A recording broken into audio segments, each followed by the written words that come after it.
Our second equation today is a system of equations whereby we have 2x minus 3y is equals to negative 14, 3x minus 2y is equals to negative 4, and we are supposed to find the value of x minus y.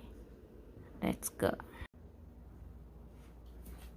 Okay, so our next equation is a system of equations by elimination method. So we're gonna apply elimination method, and I decided to eliminate x. So the two equations, we have equation 1, 2x minus 3y is negative 14, and we have 3x minus 2y is equals to negative 6.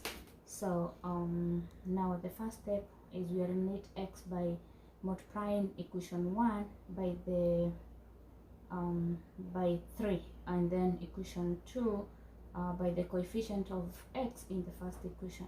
So that's why I alternated. So the first equation by 3, the second equation by 2, so that we make them the same. And now you distribute your 3 to the whole equation, to that, and then to that, and that's how I arrived to 6x minus 9y is equals to negative 2. Then distribute the 2 to this and also to that, and that's how we arrive to 6x minus 4y is equals to negative 12. Then in order to get rid of 6x, you take equation 1, eliminate equation 2, and so the x will go, and therefore minus 9y minus negative 4y. So we have negative 9 minus negative 4. Negative and negative is positive, so negative 9 plus 4y, that gives us negative 5y. And then negative 42 minus negative 12. Negative and keep change, so that's positive, so we'll have negative 42 plus 12, that gives us negative 30. And then in order to solve for y, divide both sides by negative 5, and that's how we get our value for y is negative is 6.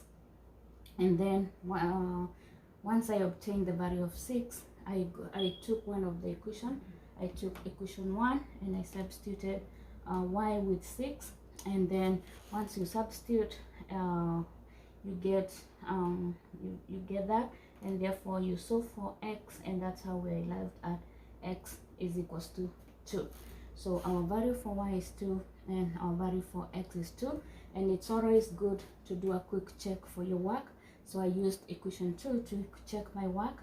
So I substituted x with 2 and y with 6 in the second equation, and that's how I arrived. We find that now both sides give me negative 6, and therefore that's correct.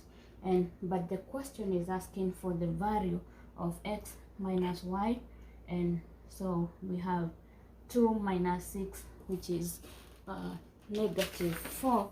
And looking at our paper here, then our answer should be C, which is negative 4.